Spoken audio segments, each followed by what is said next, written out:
আমার কোনো আচরণে যদি অস্বাভাবিকতা দেখো, তাহলে বুঝে নিও সমস্যাটা শুরু হয়েছে তোমার কাছ থেকে। যদি আমি তোমার সাথে পূর্বের তুলনায় কম কথা বলি, তাহলে বুঝে নিও তোমার কোনো কাজ বা কথা আমাকে অনেক কষ্ট দিয়েছে।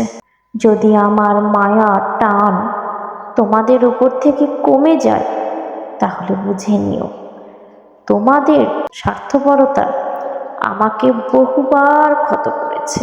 যদি আমার কোনো কথাকে খোঁচা দেওয়া মনে হয়, তাহলে বুঝতে পারছো কি, এমন খোঁচা মার্কা কথা বহুবার আমাকে বলেছ, তাই তুমি নিজে ফেরত পাচ্ছ।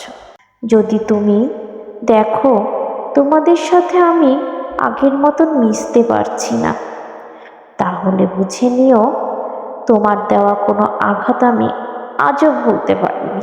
যদি দেখো তোমাদের সাথে খারাপ ব্যবহার করতে আমায় বাধছে না, তাহলে বুঝে নিও তোমাদের চরম খারাপ ব্যবহারের কারণে আমার ভদ্রতা লোপ পেয়েছে।